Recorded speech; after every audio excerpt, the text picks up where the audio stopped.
I just got done recording the video you're about to see, and in the time of me finishing that and uploading it and it being edited, it's come out that Cain Velasquez has been released by WWE. This news comes from Dave Meltzer of the Wrestling Observer Radio, who speculates his release came because it was such a big money contract. Cain was only signed to WWE after a very successful career in the UFC last November. He was going to go to AEW. He was in negotiations there. He had already started to debut in Mexico with AAA and the promotion down there. Of course, he debuted in a big way on the first ever SmackDown on Fox, immediately entering a feud with Brock Lesnar. We thought he was Dominic, Rey Mysterio's son, for a while, and then he went on to lose in very quick fashion at the WWE Crown Jewel show in November and hasn't really been seen since. He said he was going to be in the Royal Rumble match, but plans for that seem to have been dropped before the actual bout got underway. He's been suffering from a knee injury from the get-go, really, and that's why he hasn't been used. But yeah, now here's the actual video. Support WrestleTalk!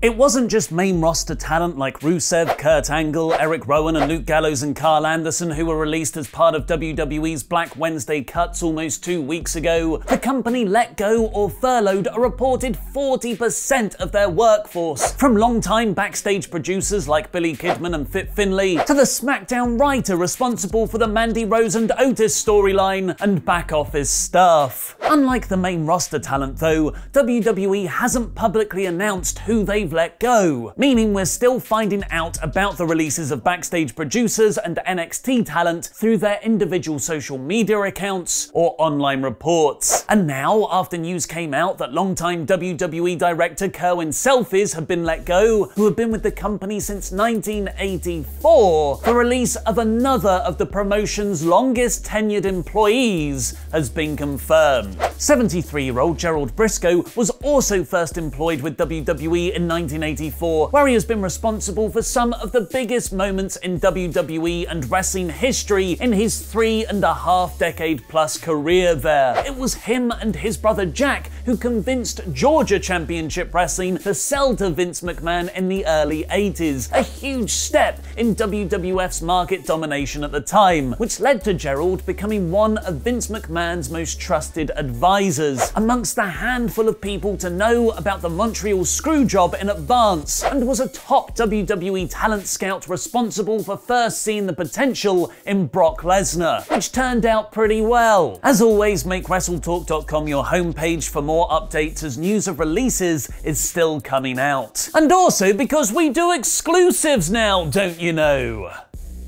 Getting released before it was cool, a whole 5 days before Black Wednesday, the Revival's Dash Wilder and Scott Dawson were, for a moment, the hottest free agents in wrestling, until, you know, WWE flooded the free agent market. But still riding on their fantastic NXT run between 2015 and 17, where they feuded with the letters DIY and AOP. The Revival, now calling themselves the Revolt, are still very much in demand outside of the company. So much so that WrestleTalk sources can reveal they will be signing deals with AEW if they haven't already, but not exclusively, meaning they will be able to wrestle for other promotions outside the US. WrestleTalk's Louis Dangoor has learned that Cash Wheeler and Dax Harwood, because Dash and Dawson have porn names now, have a strong desire to wrestle in the UK, and there has even been talk of them working for Japanese promotions, which will presumably be New Japan. Our sources have told us that the Revolt want similar deals in AEW as Jon Moxley, Kenny Omega and Chris Jericho, who are all still allowed to wrestle for other companies overseas, as we've already seen with Mox, who currently holds both the AEW World Championship and New Japan's United States title at the same time, and Jericho, who wrestled Hiroshi Tanahashi at New Japan's Wrestle Kingdom 14 in January this year, where if Tanahashi won, he'd get a shot at Jericho's then AEW Championship. Alas, he lost, and the Forbidden Door remains closed, but not as firmly locked as before. Thanks for your support on Patreon, the Snapdragon King, Rio Aldonte. Apparently, seeing Moxley's dual championship status across the two promotions is a likely reason why the Revolt feel comfortable in asking for a similar deal with AEW. The Revolt have been trying to leave WWE since January 2019, reportedly asking for their release just days after All Elite Wrestling was first announced. Before then, they had feuded with the Young Bucks online over who was the best team in the world, as fans would fantasy book the WWE vs New Japan match, which is where the FTR initialism first came from, which the Bucks said meant F-word the Revival, and the Revival claim stood for Forever the Revival. The letters now stand for their new tag team name as Forever the Revolt though, but we all know in truth, it actually means freaking amazing moustaches on the Revolt. I don't care if that doesn't work. I get to do a moustache break.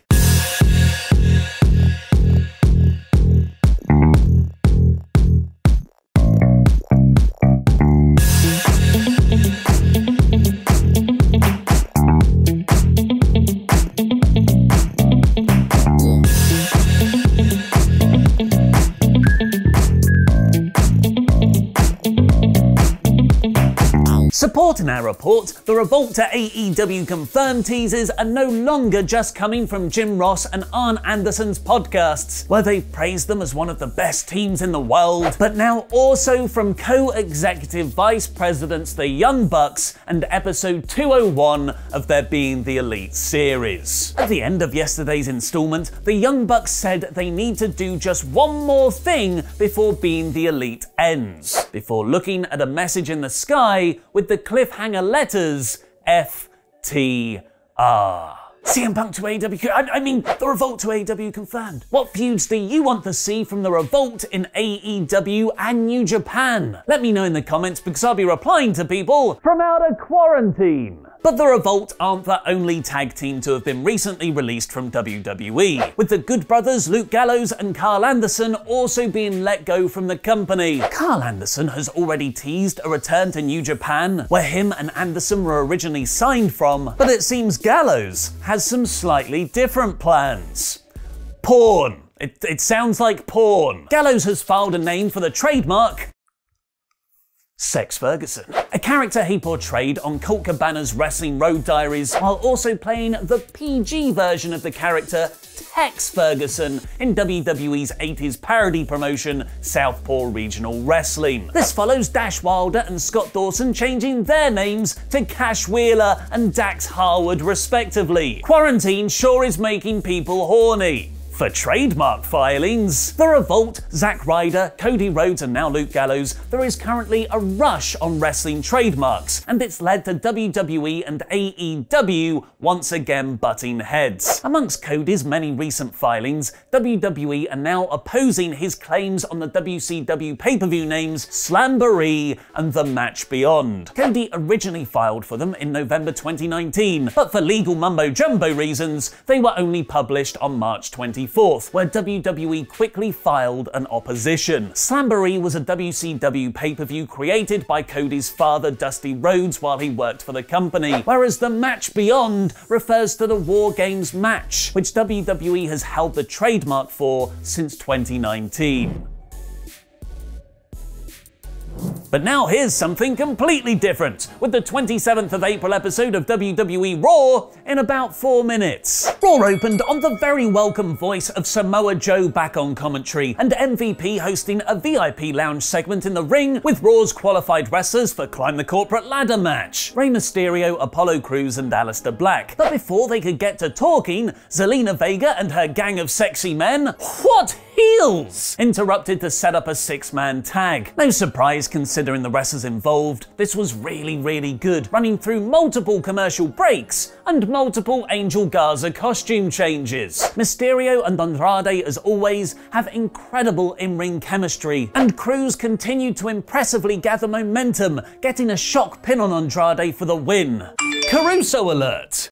Apollo then delivered one of the hardest slaps in WWE history on Andrade backstage to set up a US title match between them for later. We got a countdown of Triple H's top 10 career moments throughout the night, where it revealed he not only invented DX and single-handedly won the Monday Night Wars, he also put over loads of young stars in the noughties and invented independent wrestling about 5 years ago. Unfortunately, the very enticing and advertised three-way next between Asuka, Shayna Baszler and Nia Jax never got started, with Jax running over both women with a ladder and then posing awkwardly in the ring to her music. Bobby Lashley told Lana to stay backstage and then squashed Denzel Dejonet like he was a giant tire. Liv Morgan beat Ruby Riott again. 100% booking. The Viking Raiders cut a backstage promo on the Street Profits, sadly with no a cappella singing or giant turkey legs, so the Profits challenged them to a match next week. The modern day Maharaja, former WWE champion Jinder Mahal, then made his return after 9 months out with a knee injury, squashing Akira Tozawa. Oh god, he's going to be Drew's next challenge. Then we got Apollo versus Andrade for the US title in a really exciting match, but unfortunately Cruz